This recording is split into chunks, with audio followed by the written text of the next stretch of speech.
All right, so thank you for joining this webinar on PRN work, how to do it safely, how to get involved, and tips and tricks to the trade. So with us, we have Sara Whiteside. She is a athletic trainer. She has her bachelor's in health science with a concentration in AT from JMU. She graduated in 2002. That same year, she married her husband, Brian, and a year after graduation, she worked in New Jersey at a high school before returning to JMU to complete her Master of Science in Health Science with a focus in nutrition and physical activity. She graduated in 2005 from JMU again. From 2005 to 2011, she worked at Orange County High School, and during that time, she gave birth to her two beautiful sons, Tyson and George.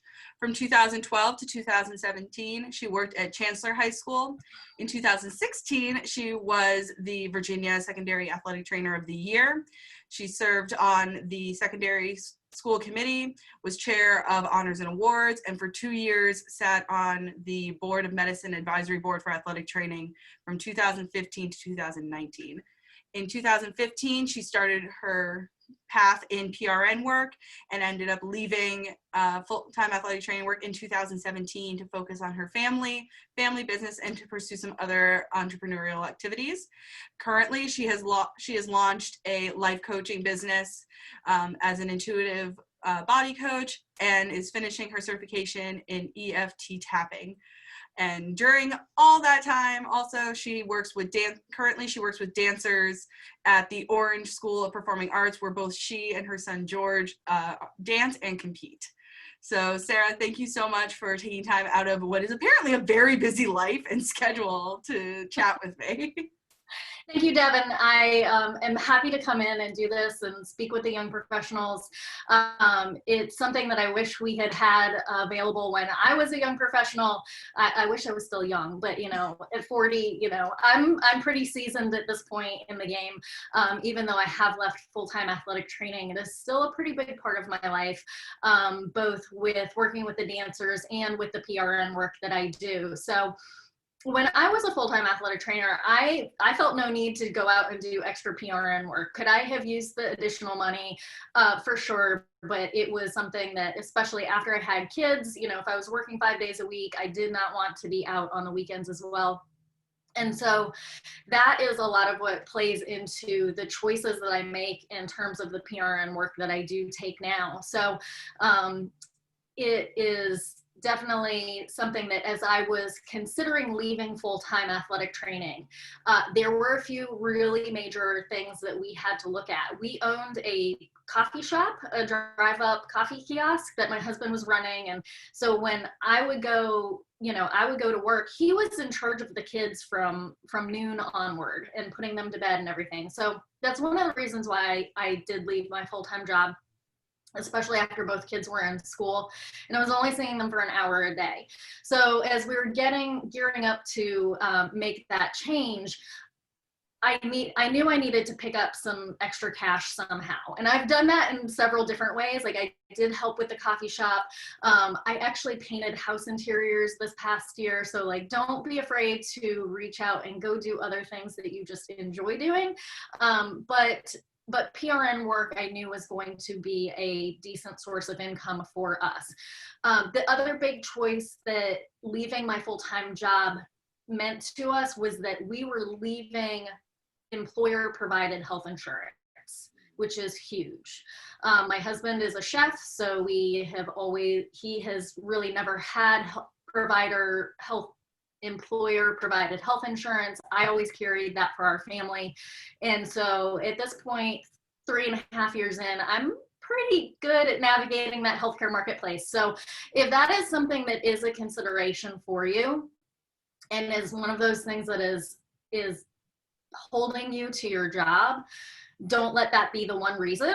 And there are people out there who can help you with that process. But since I knew I was going to be leaving, I was like, I have to start picking up some work. And so that did mean working a full-time job and working on some weekends as I was getting ready to leave. So the way that I started to do that because I didn't have, my foot was not in the door at that point. I started asking colleagues, and, I was working in Spotsylvania County at the time. So I asked my colleagues, I knew some of them were doing part-time PRN work. I knew some of them were doing a lot of it. And so I basically asked for, to know about what was going on. I asked them to forward me emails that they were getting, that, either they couldn't do the work, or they knew that the organizer was looking for additional help. Word of mouth is really the best way to do it. I have never looked for a job listing for PRN work, ever. So I live in Orange County. I live smack dab in the middle of the state. We live 45 minutes from Fredericksburg, 45 minutes from Charlottesville, an hour and 15 minutes from Richmond, an hour from Harrisonburg. So that means that basically whenever I am doing PRN work, I have to travel. And that makes a difference too for the kind of work that I decide to pick up. I have to choose jobs that are going to be worth that extra 2 to 3 hours of travel time compared to the amount of time that I'm working. So typically I won't take a job that is less than about 6 hours of work time. The longer the day, the better, because that means it's, more buck for the time that I spend out of the house. And then, when I started picking up working full 2 or 3 day weekend tournaments was great. Virginia hosted the soccer, like regional ODP soccer thing for 2 years. And that was big. That was a big job. After that, after just a few years of doing PRN, and maybe it's my age, maybe it's just how much my kids are into now, I don't like to work full weekends necessarily. I will elect to be like the Monday coverage or the Friday coverage, and that is great. Like it obviously is hard when the rest of you are out working full-time jobs and that tournament starts on a Friday or ends on a Monday. I would do tennis work, where the other AT covering over the weekend was a high school athletic trainer, and so I'd come in and do that once I left my full-time job. So there is definitely a need, and there is also a need for substitute coverage. Substitute coverage can be really interesting because the high schools tend to have, $25 to $30 an hour, depending on what the event is. And if you're going to cover 1 or 2 games, it's not necessary. It depends on how local you are to the event. If you live around a few other high schools, great. Like, get your name in there, make sure you're on their substitute list, make sure you understand what they're, are they paying normal sub rates? Are they paying a long-term sub rate? For me, it's not worth it to go in on a long-term sub rate of whatever, $120 a day for, to fill in for somebody's maternity coverage. Like, I would love to help. It's not that I don't want to help my colleagues that way, but it's not worth it for me to take my time away from my family, make that drive, and really not make much money. If I can go out and earn $800 on a weekend, though, that's definitely worth the money. And unfortunately, we do live in a state where the pay range is really broad. You see anything from $20 an hour to 40 or more, depending on what you're working. And I've been paid everything from 25 to, well, actually, sometimes I've worked semi-pro soccer games, and I'm going up for just 1 game. I tell them, hey, it's not really worth it for me to come up for less than, $180, $200, and they've paid it. So, and then some coaches who come in from other areas might be used to paying more. And, when people offer a higher amount, I never turn it down. We are worth more than what we are being paid, and it is up to us to really put our foot down and decide what you are willing to work for or not. I'm no longer willing to work for $25 an hour unless I know I'm going to be sitting inside in air conditioning with my feet up and reading a book all day.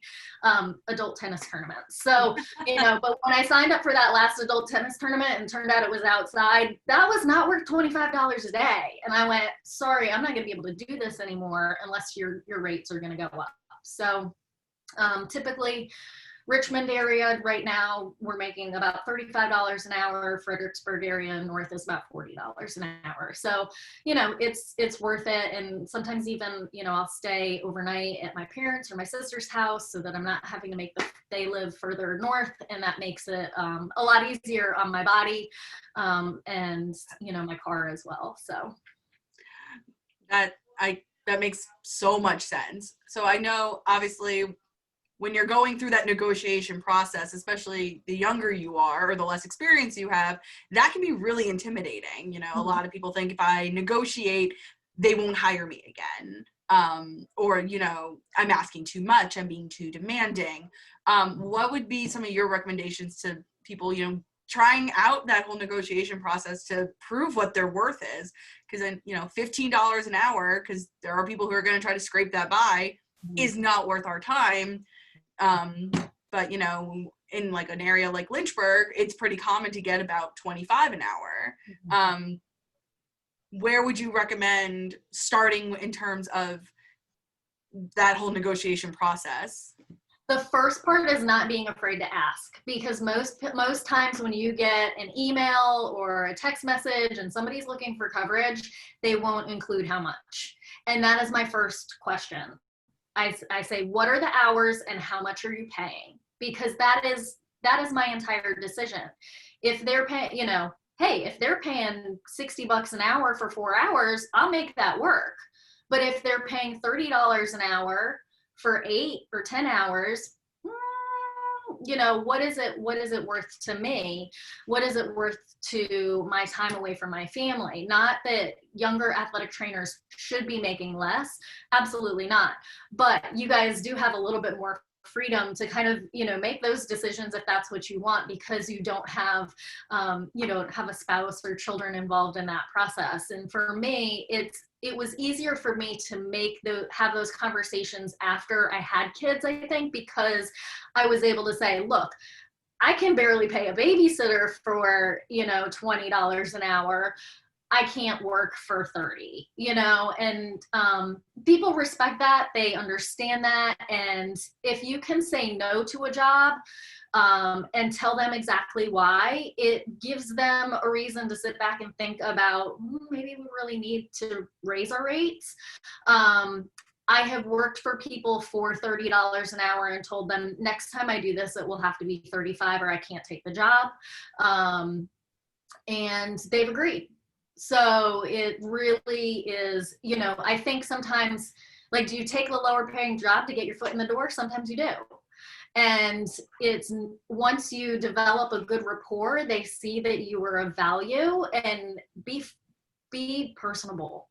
Like, they are not going to want to talk to you much about a negotiation if they don't know you, if you are not somebody that they want to necessarily be around. So that is another tip. Like, you can't just show up and hide in the corner and go home. The other part of the money thing that really plays into it for me is how fast they're going to pay me. It's really hard when I go work at a school system on the 15th of the month, which I know is the deadline for payday for that pay cycle, and they only pay once a month. So it's going to be 6 weeks before I get a check from that school system. Whereas, you know, the financial director for XYZ soccer club emails me directly. You know, she gives me so much advance notice. She makes it easy for me to say yes. She told me, Sarah, you make this too easy for me. I said, Michelle, you make it easy for me because you give me so much notice. And so we have this great, you know, relationship, and we chit chat via email sometimes. And I know that when I submit my hours, she's putting that check in the mail that day or the next day. I know that, you know, when I work for VYSA, that I'm going to get my check within 2 weeks. Like, it really, and I found that out by asking some of my colleagues, and you do have to keep track of those things, especially if you're working weekend after weekend after weekend. You don't want to lose track of those checks. I worked some back-to-back weekends for, I think, the Richmond Strikers, and there was a little bit of a mishap, and one of my timesheets got misplaced.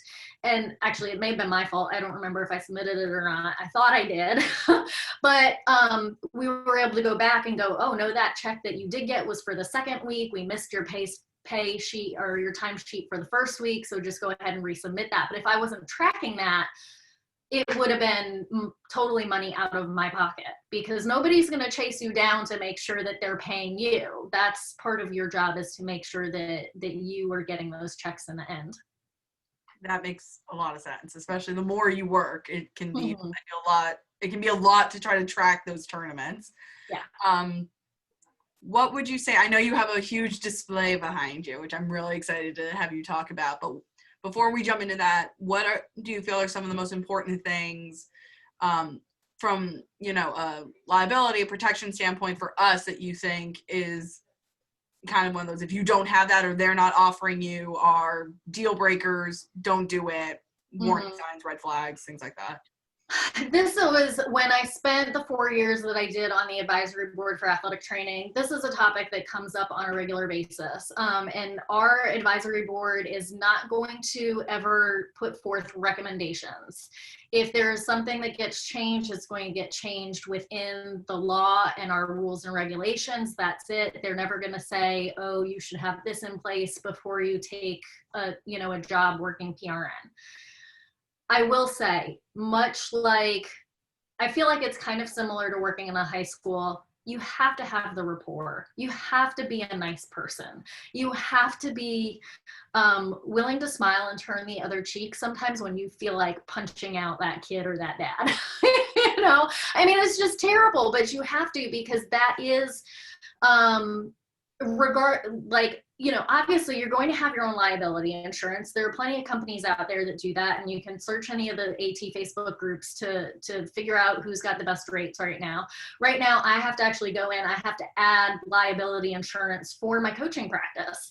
So I'm going to be looking for a company that's going to be able to provide me liability insurance for both of those things. So, that's a must. Keeping notes, it just depends on what you're doing and who you're doing it for. There are certain organizations that Inova makes you log everything. That's also a time and consideration in terms of, like, do I want to take work doing this tournament when I know I'm going to have, 2 extra hours of paperwork to do once the tournament's over? Do those injury logs help to protect us? Do they help us get more pay per hour? Yeah, they actually probably do.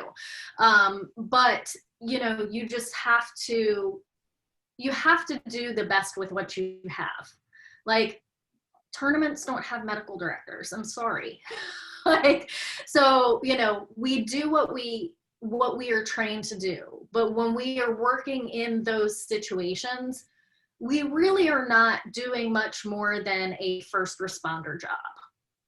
So that is really, I am a certified athletic trainer. I am very well trained, but there I'm really working as a first responder. I'm not, doing all of the other things that we do as athletic trainers. So it's, I think I worried about PRN work more when I did have a full-time job compared to now when I don't. And that's kind of strange to say, but like, I know I'm providing a great service to those people. Even if I show up and I'm working boys U9, U10 soccer all weekend, is one of my favorite age groups to work right now, partly because those are my kids' ages. They bounce. I really don't have to do a whole lot that day. But if I can show up, smile, have some conversation with the site coordinator, there's not going to be like those liability issues that we consider on a regular basis, and more so with our full-time jobs. You're just not going to run into a lot of that in a PRN situation. Are there going to be emergency situations that come up that, like, you just don't know what's coming around the corner? Absolutely. I feel fortunate that I have never been in a major situation like that. Some of the more intense head injuries that I've been involved with, there's always been another athletic trainer or two. You know, the site coordinators, the heads of the tournaments are always very well involved in what's going on with that, because they're worried about their butt. They're not even worried so much about what the athletic trainer is doing. They want to make sure that that tournament is financially secure and safe. So the tournament directors are really going above and beyond sometimes to keep in touch with these families, to make the contacts that they need to make sure that that family is not going to turn around and be like, and they then can't, because we're there, that family can't turn around and go, well, you didn't have appropriate medical care. Absolutely, they did. So, you know, I walk into those situations. I like to say I come in carrying my lucky charm. And, you know, it's nice when I get to walk out and I really haven't had to do a whole lot for the day. But that's kind of the way I look at it now. Mm-hmm. Well, I know there's a lot of resources out now for PRN work that talks about standing orders and all of that. Is that something that you would recommend if you say still work full time, discussing that with your physician that oversees you, or is that a situation where you would discuss it with the director of the tournaments or whoever you're working with? How would you kind of address that? I'm sure there will probably be a lot of people who would say completely the opposite. I don't. You know, am I doing myself a disservice there? Maybe, and there are probably, but you know, I'm not going to lie about that right now and say, oh, I discuss those things with all the tournament directors. It really depends on what you're doing. The most intensive standing order kind of thing that I ever got into was when I traveled with ODP to France. Like, we are taking their children out of the country. There's some major back work that goes into doing something like that, having the medical forms, having the permission forms, having the orders from, you know, are the parents in agreement that I can give their kid over-the-counter medicine while we're in France or not?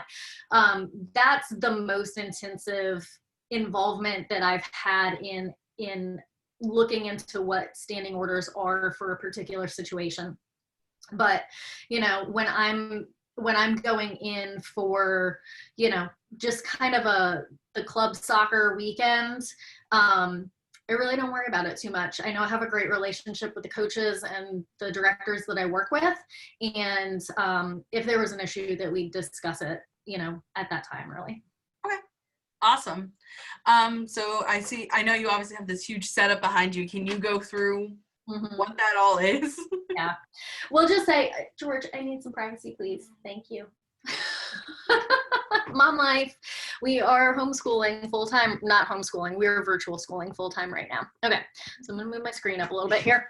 So I will say one thing, I don't travel lightly. But it was one of those things that I was, I guess I got a lot of praise for when I was traveling with my teams, and they're like, wow, you always have everything that we need. And so I like to go and be comfortable for the weekends. I hate being cold, and I hate being hungry. So a lot of this is personal needs. Where should I start? Let me start with the athletic training stuff, then we can get to the other stuff. So I did leave a full-time job. It means I can't just go into my training room and grab whatever I need. And it means that Amazon is a pretty good friend of mine for ordering supplies. There is also an athletic training on trade and yard sale Facebook group. So I have gone in there and a lot of times been able to get like J&J tape for $1 a roll, which is fantastic, because otherwise then 24 rolls fits into a nice medium-sized flat rate ship box. So that really has been a great way to get a hold of some supplies. I have a Rubbermaid tote that is very large in my laundry room that holds all my extra tape and supplies, plus a few other boxes on the shelf. I did take one of the, I had replaced my medical kit at Chancellor, I think twice before I left. So I took one of the oldest ones with me. Otherwise, it was probably going to hit the trash. Nobody else was going to use it. It already had tears in it. And it is on its very last legs for sure. But it still works for what I need it. Some of the things that I absolutely can't live without. My Luco tape, perfect for taping up cleats that are falling apart, and also I find one of the perfect tapes to use for blisters and things that are going on the feet. Don't ever forget your sunscreen, both for yourself and for the referee that has the bald head and forgot his at home. I do keep a small closed up bag that has over-the-counter medication in it for the adults. Okay, you know, we're not handing that out to children, but you know, there's always going to be the coach that needs the Tums or the Advil for himself or herself. Although I will say, I think the female coaches also come more prepared. But what else? I never leave home without my hand warmers and foot warmers in the winter. When I do, I'm a very unhappy athletic trainer. And the other thing is, you know, aside from taping a few ankles, most of what I see is turf burn, you know, bloody noses. I'm actually out of nose plugs right now, so if anybody wants to ship me a, you know, just one roll of nose plugs, it'll last me probably 2 or 3 years. But the Telfa pads and a cover roll for large abrasions on the hips is perfect. Obviously, we have a lot more of the hand sanitizers and the cleaners going into the bags now. Having that extra hand sanitizer just sitting out on top of my ice chest or on my table. I do have a table. It is something that I invested in because I was doing a lot of tournament work where we kind of needed an extra table, and I was able to use it at the dance studio actually until one of the families bought me another one. So I have one that stays there, and then I have this one that I bought for myself.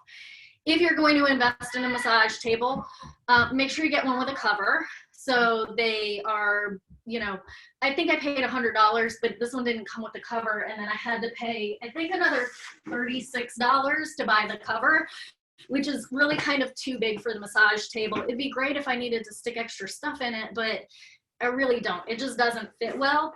However, I have been known to huddle myself underneath this thing in very windy occasions. So don't discount the usefulness of the cover for the massage table. What else is in here? This is something, I have this pH Fuel. It's a magnesium foam. Came in very handy for a tennis tournament, college tennis tournament that I was working one time. I don't know. You know, there just are certain things that I've had in there forever that I picked up at NATA and like had never used. And then all of a sudden I'm like, maybe I can use this. One of the other things that you won't find in most athletic training bags that I always carry is silicone toe caps. Mm-hmm. So very, very useful for my dancers, but have also used them for ultimate frisbee and a few soccer players. Love having those on hand. The good ones are not cheap, but they are reusable. So not that I would have anybody give that back, but I let them know that they can wash it out and reuse it. I do have my blood pressure cuff in here, as well as, oh, I'm losing words. My pulse oximeter. There we go, it came. That one is, you know, I like to use it with the kids that are having, you know, they're kind of having the panic attack, they're having the breathing problems as well. I'm a huge fan of, I can't see it, this is doTERRA Breathe Stick. So it is essential oils. It has a lot of peppermint in it, but it really helps to calm down that respiratory system and open it back up again. Obviously, you don't want to ask about any allergies before you use anything like that. And what else? I don't know, bug spray. I still have a Save-A-Tooth. I know this expired in 2013, so is it effective? I don't know, but I still have one. Plenty of gauze. And some of the other things that I keep, I do have a multi-tool, has come in handy quite frequently. And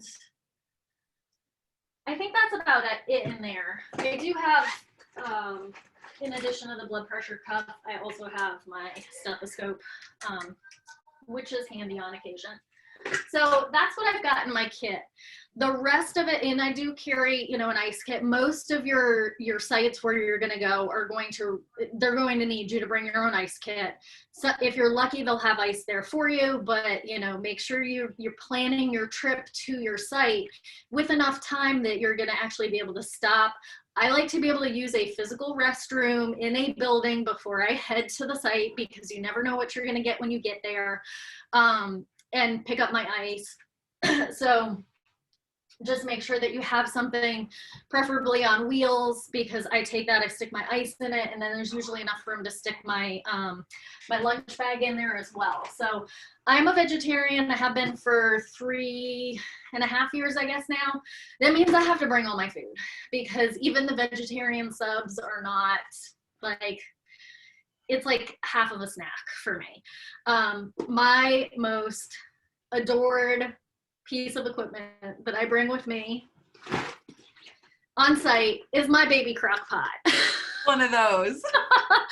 These things are only $25 on Amazon.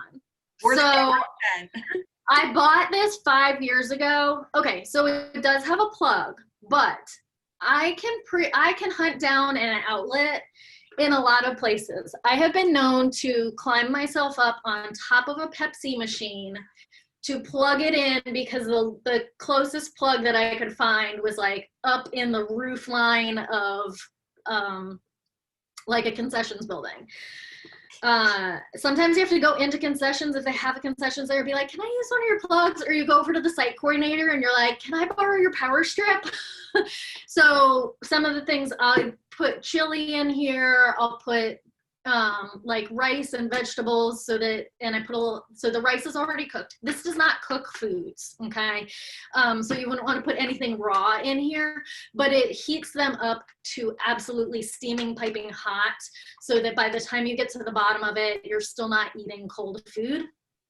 And it is just so nice to get like 2/3 of the way done through a cold day, and to be able to have a hot meal. It's like, so I do bring all of my meals, because that's important to me. And I keep all of I also bring an extra gallon of water, mostly for myself, especially if it's a hot day. Obviously, like, I'm going to go through the entire gallon myself. If it's a cold day, and sometimes with the COVID protocols right now, there's no extra water being brought. And I have on occasion, like, doused out some of my own gallon of water to some of the kids who are really desperate. So drink your water. Shoes.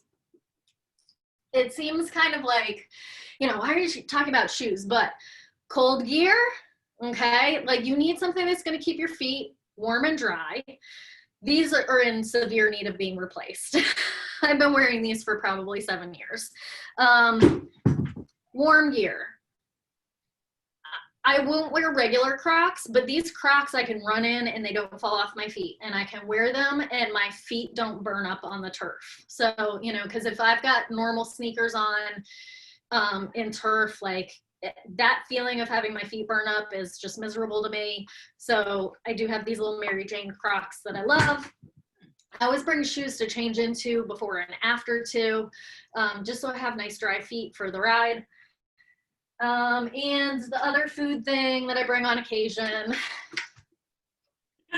is my coffee pot. Devin absolutely, like, died the last time I broke this out and shared it on my Instagram stories. And I mean, this is partly like, yes, we had a coffee shop, like, so I have one of these, but you can actually buy them at Costco or BJ's. They're not that expensive. And it just is a really nice way to get through the day, especially when you love coffee. Like, and when you bring it and you're with coaches that know that you bring your coffee, they like you even more. It's all about building rapport. Okay. Some other clothing things. This is my ride or die vest. The company is Aurora, and this is the little button. I do not have the battery in it right now. I can put it in. I actually use this to just used some heat on my traps and lower back yesterday because it heats up that hot. So it's a huge battery pack. If you don't actually need the heat from the vest, it's a great way to recharge your devices. And that just tucks in there. This is my second one of these vests. And I had a spare battery for a while. That went bad. I think my first vest lasted me 3 years, and then the electronics went a little funky. So they actually, because I had 2 battery packs, they allowed me to just buy the vest and not the whole setup. This is a company out of Chicago. I love that they are US based. And absolutely love this product. I live in this vest even when I'm not using the heated aspect of it. So totally worth the purchase. I couldn't say anything like, I couldn't say anything negative about this vest, really. This is a small, so I'm a really small person. This is a small vest, and I can get a sweatshirt on underneath, but I wouldn't be able to get much more than that. A lot of times I will wear it with like my fleece underneath. So I had a pink fleece made a few years ago. It says certified athletic trainer on one side. Christy at the Massaponics had one done, and I was like, oh, I want one. And so this is, in the end of my years at Chancellor, started kind of picking out clothing that I knew I was going to be able to use multi-purpose. So when I had some shirts done a few years before I left, I had them done very generically. Okay, like it's a C. You can't tell it's Chancellor High School. You can't even tell it's a high school, but it's very clear athletic trainer on there. And then the other things that I just like to be neutral most of the time. It's nice to be able to stand out though sometimes too. So I do have this one. These are both golf polos. So ladies, if you're looking for a nice polo to wear, I hate polos, but I will wear these too because they're fitted. I feel like I'm still a woman when I wear them. I no longer own a pair of khakis, nor do I ever plan on owning another pair ever again. The closest thing I have right now is I have a pair of black stretchy dress pants and gray stretchy dress pants. And I just layer them. Like, you have to do your layers. I put on like cold gear bottom and top. I usually have another layer or 2 that goes on top. I don't like to be cold. People would make fun of me for like putting on all my layers at the beginning of the football game. They're like, what's the matter, Miss Whiteside? Are you cold? I said, no, but I'm not going to be. So. Work smarter, not harder. Absolutely. This is the only thing I've carried as a fanny pack for the last 7 years or so. It is just, I got it at Eddie Bauer maybe. I throw some gauze in there. I throw a few Band-Aids in there. But really, when it comes down to it, if I've ever had to go out on the field for somebody, I don't usually need, like, you're not going to treat them and not take them off the field. So to me, it's useless to take the whole thing with you. That's all I carry. Bags are great. This is like kind of a small size, like what you would see is like a beach bag from, what was that company that did the 31? 31, yeah. This is actually a DSW freebie. Yes. So a few of the other things I sometimes carry. This is one of these, like, it's got the little metal disc in it, and you flip the disc and it makes the pack go hot. So it's a reusable hot pack. I get a really sore back if I'm sitting down for a long period of time. I wish I had a better chair. I don't. Half the time I end up sitting on my table or on my ice chest just because it makes me sit up a little bit straighter.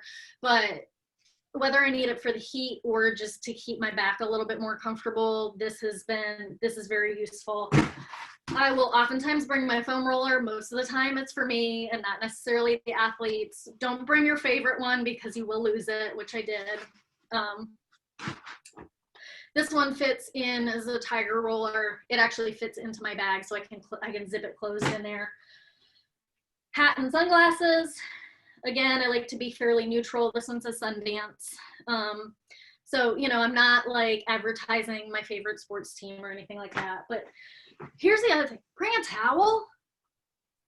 because if you've got a golf cart, if you're lucky enough to have a golf cart where you're going, when you show up at 7 or 8 o'clock in the morning, what's the golf cart look like? It's completely wet. You don't want a wet butt all day. Bring your towel. I also bring I keep an extra 2 blankets in my car, so if I do get even colder. So all I can think of when you said the towel was Hitchhiker's Guide to the Galaxy, where that's like one of the rules is always bring a towel. Always bring a towel. That's all I could think of when you said that. Always bring a towel. Okay, so I do have like a file of different events that I work, that if they have specific paperwork, like a strikers tournament, the Virginian tournament, scat cards for ages 5 to 12 years. Like, I like to work the little kids stuff. So I need to make sure I've got some of that separate. I'll pull out what is applicable, throw it in the front of my athletic training bag. Keeping bags for ice in stock is probably one of the most like routine, and I won't say difficult, like I could go buy a whole new huge roll of ice bags, but I don't know, I don't really feel like spending money on that. 99-cent gallon zip tie bag used to work great. This is another free bag I got. It's great faux leather. It's bright pink. It stands out. This is my bag that I use for my dancers when we go to competitions. And so I got these little boxes at just like the dollar store. And I have like my Tough Skin in there, some topical anesthetic, my words aren't working, my Deep Blue, because I don't like icy hot, but I love some Deep Blue. And those just all fit nicely in there. And I do the majority of the taping that I do with my dancers is K-tape. But the TheraBand, I absolutely love the TheraBand, and I can get this roll for about $54 on Amazon most times. So good deal on that. I think that's it. I'm looking. I think that's all I brought. Is that enough? I think that's enough. I know, like, when on time. I was afraid I was going to run over on time, but you're fine. I know, like, I think, and I feel like you can, kind of reiterate this. It's like, I think a lot of it is also when you are prepping for where you're going. Mm-hmm. Like, for example, I work a ton of equestrian shows, yeah. And I'm in the market right now for a new chair that's actually a higher, almost like director's chair. It's a higher elevation, because it's like, if I'm in a regular chair, I'm sitting eye level to a beam in the fence all day. Yeah. So like I'm looking for a new chair also for when I work like soccer versus when I work equestrian. And then I've also learned portable chargers are your best friend in the entire world. Absolutely. Always more than one charging cord. Oh, I forgot my one favorite thing. I know some people have their AirPods. I'm not an expensive tech person, so I don't have AirPods, and I have the tiniest ears ever. Like if I'm using, I have to take the little rubber thing off the end for it to even fit in my ear. That gets obviously very uncomfortable. I invested in my first pair of these Treks. Those are the ones that go into the. They are, yes. So they are bone conductor. They don't cover my ear, so I can hear everything that's going on. So these are fabulous for when I want to listen to what I want to listen to in the car with my kids, or when I want to listen to I can hear everything that's going on at a site.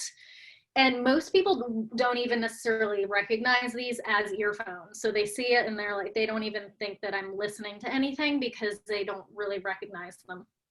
I can actually put these on. I find them to be a little bit more comfortable and even louder if I put them on over top of an ear warmer or over top of a hat. I'm not really sure why that's happening, but it works well. Rain gear is something I really wish I had invested in a lot sooner. I've never had one of those like pop-up tent things. I like to be really visible and really as close to the fields as I can. So I don't necessarily want to close myself off. And maybe I would feel differently if I tried one and was able to like figure out how that worked. But it just is not something that I've really Like been the ones that enclose you. Yeah. I feel the same way. One thing, I think it's because that's how I started my, working, was when I worked at ESPN in Florida. We had designated tents, but they were one of those tents where it's like it just covered you. It's like if you sit in the middle of it, if it downpours on you in Florida, you'll stay pretty dry. Yeah. I think that's something that I would want to invest in, is one of those covers, not necessarily one that closes me off. Right. Yeah, absolutely. And a lot of the sites that we go to, like they have tents up now, but like I showed up for just some club soccer and they were like, oh, we were supposed to have the tent. We didn't know you were coming. Like, just, you're not always guaranteed a comfortable spot to be. So, and it was raining, it was downpouring the entire morning. I went out between games. Luckily, we had enough time. I went out between games to Target and bought myself a full rain suit, which doesn't fit particularly well. It's like a small/medium. So I'm like hiking the pants up and like, look like a blue marshmallow. But I would really highly suggest investing in a nice fitting rain gear if it's something that you're going to be doing on a regular basis. Because being wet is just no fun. It's worse than being cold. So I 100% agree. Yeah. I feel like that doesn't leave you. Like you can warm up, but the dampness just sucks into you a little bit.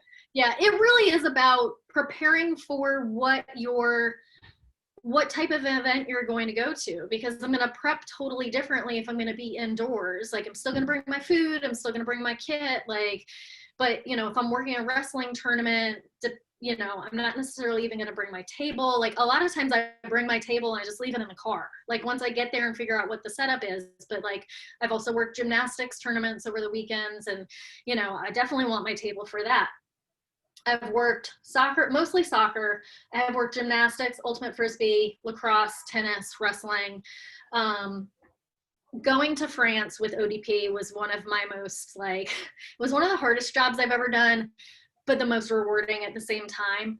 I'd have to really consider doing it again. Like it would depend where we were going. It was really hard for me for my diet because I'm a vegetarian and we were eating as a team. It was really hard for me to see those kids that had dietary restrictions that oh, well, we know about them and we'll be taking care of them. But I really didn't feel like they were being taken care of adequately. So, I did that job for free. They did pay my way. They paid they paid for all of my expenses other than, I had to buy some extra supplies and things like that. But that was a few years ago and I'm still using up some of those supplies. So. Okay. So it kind of worked out. It did work out. Otherwise I don't think I wouldn't have ever had that experience before, but it just depends on how many people you're kind of in charge of. Like I have 4 different soccer teams that I was there with. That is a very different activity level than if you're traveling with one team, because they would alternate. Like the boys would have games one day and the girls would have games the next day. And, the team that wasn't having games that day would practice in the morning. Well, I had to be at practice in the morning and then I'd hop on a bus and go do some sightseeing, but then I had to be at the games in the afternoon too. So, myself, the goalkeeping coach, the director, we were always at everything. It was a really busy week, but it was just, it was amazing. So you can have some really great experiences when you do PRN work, but it's, it's not guaranteed for everybody. And again, you have to be willing to, be a very collaborative part of the team, talk to the coaches that you're working with. It helps to kind of be you want them to recognize you. You want kids that are coming, at tournaments to be like, hey, weren't you there? Or coaches that you saw, I've had coaches that I saw in Charlottesville and then a few weeks later they see me in Fredericksburg and they're like, wait, I had pink hair for a while too. So that was a lot more recognizable, but it's, the pink hair. Yeah, it is about being, when you're an athletic, we live on kind of our athletic training island for so much, and PRN work needs to you know, you need to kind of put yourself out there to do it. Awesome. Well, thank you so much, Sarah, for taking time. I know your kids are in the middle of their school day, so I know that, you know, you have a lot going on. So thank you so much for doing this. Thank you, Devin. I really appreciate sharing. And if anybody has any questions, they can reach out to me. You can put my email, you know, in the post where these go up. And then if people want to hit me up on social media, at Sara Whiteside 19 is the best place to find me on social media. So Awesome. have a wonderful day. You too. Thank you.